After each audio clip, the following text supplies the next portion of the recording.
When I say, who's the master? You say, no.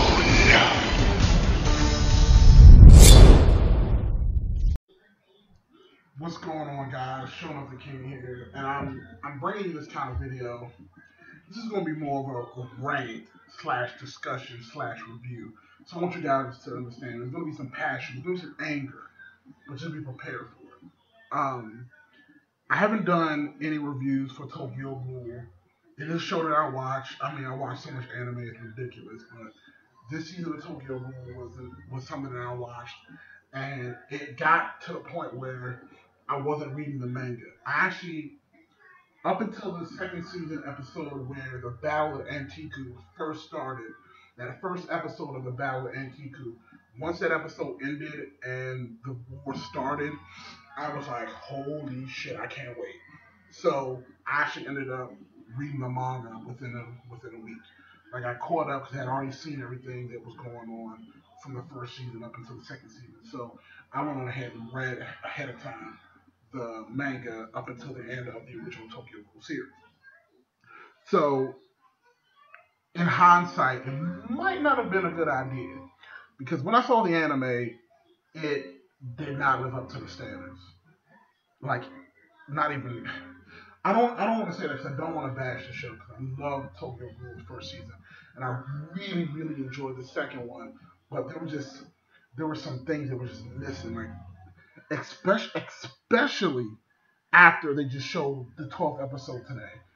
After I watched the episode, I literally was just staring at the screen. I'm just like, what the fuck did I just watch? What was the point of any of that? There was no fucking point to any that. I challenge any of you to give me a valid reason what the fuck the point was of that 12th episode. It was bullshit. Like, they tried so hard to fit the second season into 12 episodes that it ended up bullshit. Like, now, I'm not 100%. I didn't see any previews for the next episode, so I think it ends at 12. I'm almost positive. There's not much else that they can really use for the 13th episode, because they basically wasted the 12th. But I just want to let you guys know. So this is the point. I'm gonna give you a brief discussion on what I thought about the 12th episode, if you haven't already gotten a clue from what I just said. Then what I'm going to do is I'm going to discuss the manga and anime differences just from the Antiku battle. Now, I'm not going to go too far back, because again, it's pointless. I just kind of want you guys to get a grasp of what you missed out on if you've only watched the anime.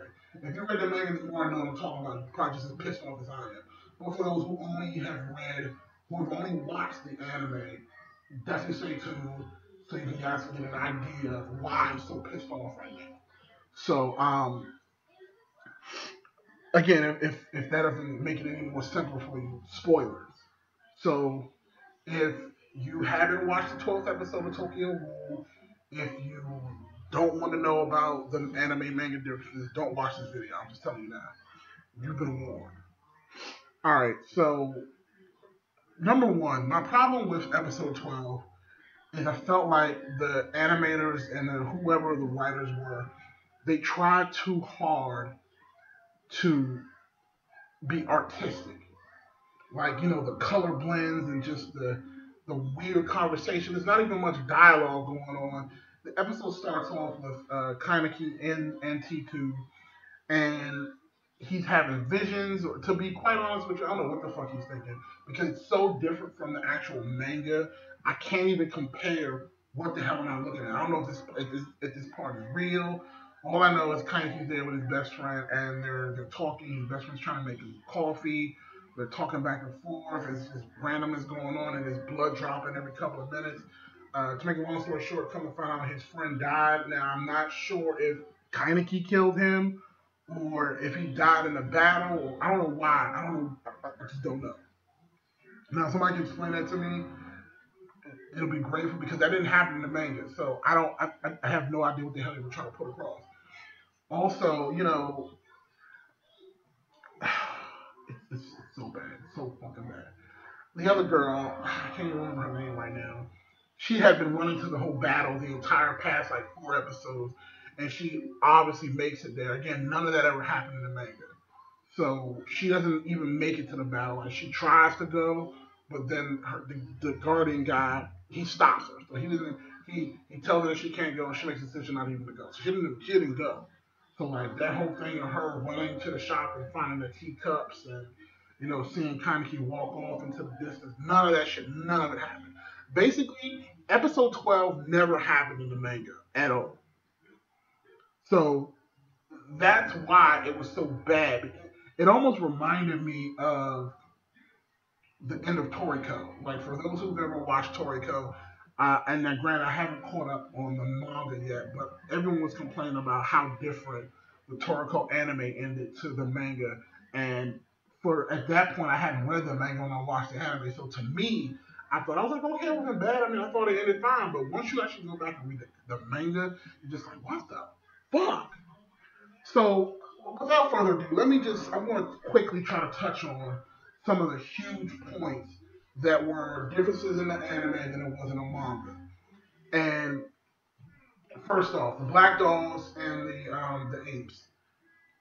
The leaders of both the Black Dolls and the apes, in the manga, they fleshed out their backstory as they were fighting. So yes, in the anime, it's kind of they did it by doing like little blips and little flashbacks, but you kind of got more of in the manga. You kind of understood why the two of them hated each other so much at first, and how through Antika and getting the job and having all that camaraderie, how they became to not. I guess I don't want to say they liked each other, but they respected each other for their differences, even though they used to once be enemies. So that was one thing. And again, that's just a small little tidbit. That wasn't anything that just took it over the top of a big of a difference.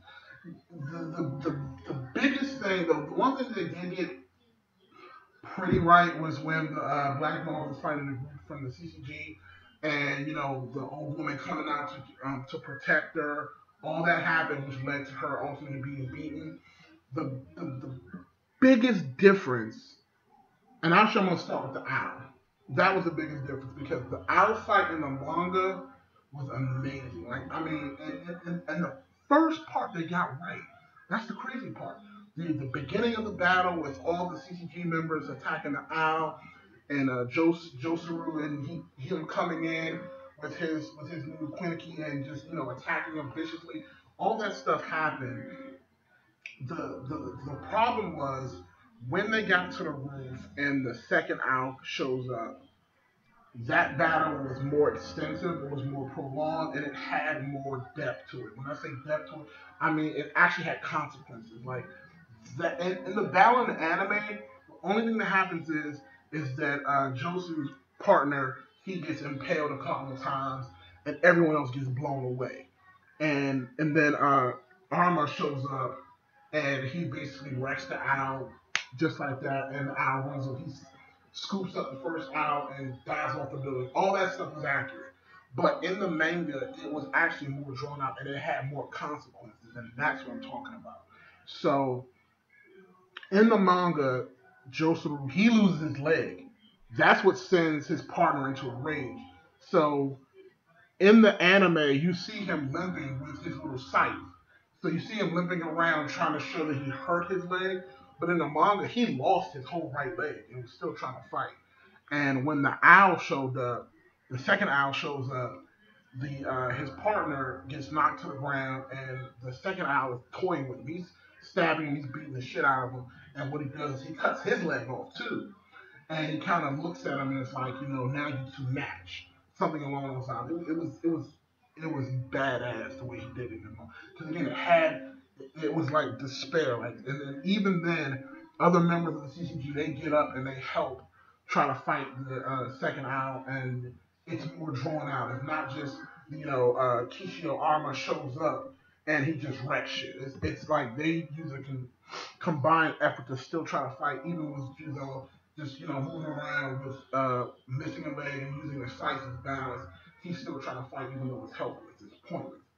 So that was a major thing for me, because even when Arma shows up, their battle was a little bit more prolonged as well. It's kind of like you see his techniques, You kind of see the development of it, how it works, and it was masterful. Now, the other big thing, and probably the biggest thing that they fucked up, was the battle between Kaneki and the battle between Amon. Kaneki and Amon. That was the battle they screwed up with. And I'm going to tell you why. So, Kaneki shows up in the battle, and just like he does in the anime, he rescues the people from Antiku. But the way he does it in the manga, it's kind of hard to explain. It's like it kind of goes to their background where he would save one, but in actuality he was saving the other one, and the timelines were getting crossed because his battle was Amon. So Kaneki and Amon eventually meet up, and their battle starts. And Kaneki is kind of like telling him, "Look, I don't want to fight you, but I will save my friends." And, Amon kind of had the same feeling. It kind of had that Naruto feel where it was kind of like, wish in another life we could have been friends, but now we're enemies. And they kind of have like a leveled battle. So at first it's just regular Kaneki versus Amon, and that battle goes on. And that's kind of how they treated it in the actual anime. Where it takes a turn is that Amon actually gets heavily damaged by Kaneki. And one of the actual CCG members shows up with a new, and I keep butchering, it's like a Quinnicky or Quinnick, but basically the Ghoul weapons that the officers use. He shows up during a battle and tosses him on one of the battler equippers, just kind of like the high level rankers have, where it basically gives him that second layer of protection. It covers his whole body, and he basically looks like a Anubis. It looks like he has on an Iron Man suit, just like the other guys.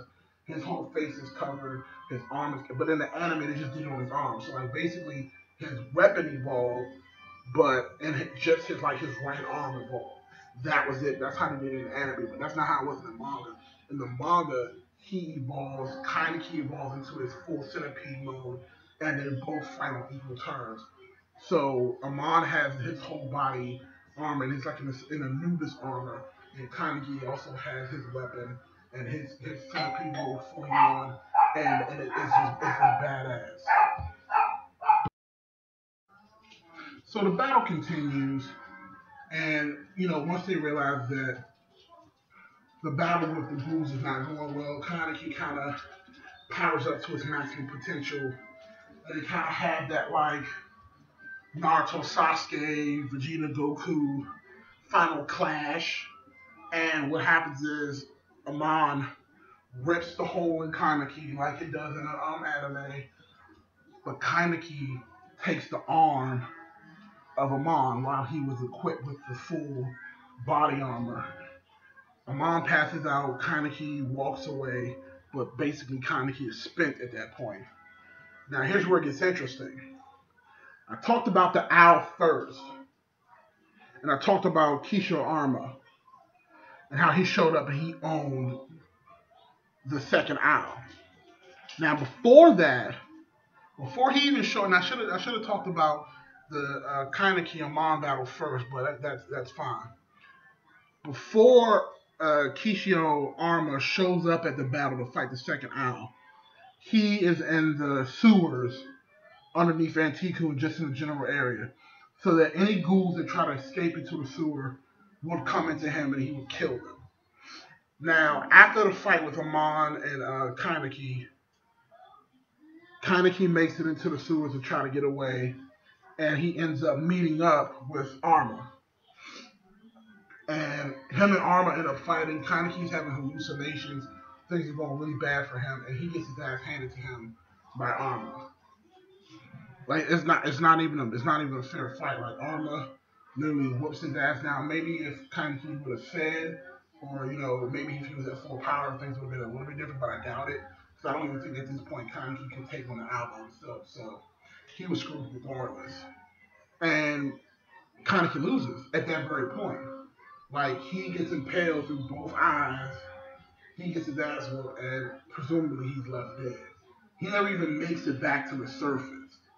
So that's why I said the whole thing with episode 12 never happens, because he never makes it back to the surface. He makes it into a sewer. He's attacked by Arma, and Arma basically stabs him in both eyes and leaves him leaves him for dead. And then after he beats Kaneki, he then goes above ground to back up the other CCG members because they had already been getting their ass kicked by the first owl.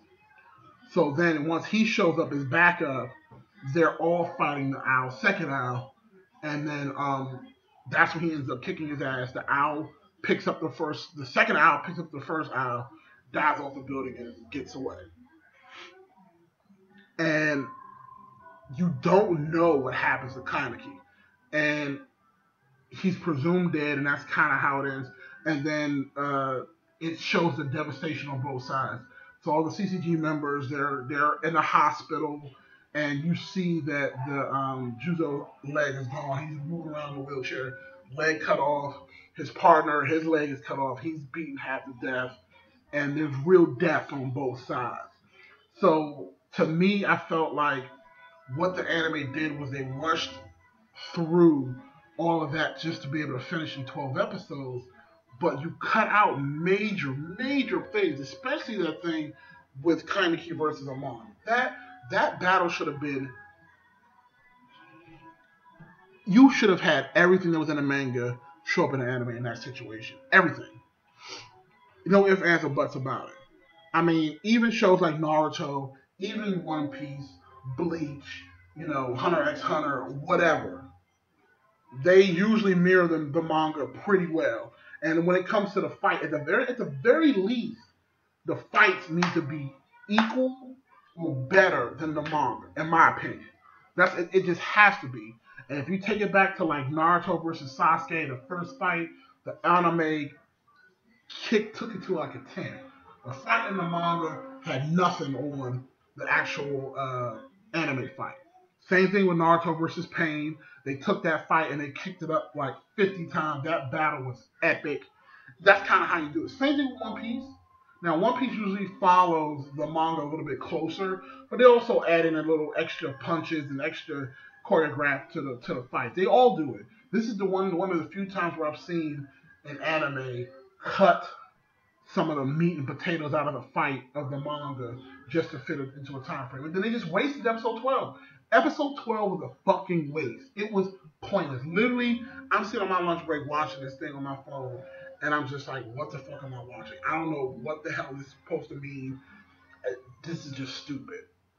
But, overall, I think season 2 of Tokyo Ghoul was fantastic. The animation was great. They did a better job with censoring, or a more creative way with censoring.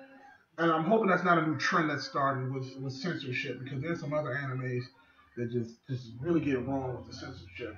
And yes, I'm talking about you, Testament of Sister Devil. I'm just saying. But I want to know what you guys think. Am I going crazy? Would you guys have preferred to see it in its original manga form, or did you prefer the anime form? Am I going crazy with episode 12? Let me know in the comment section below.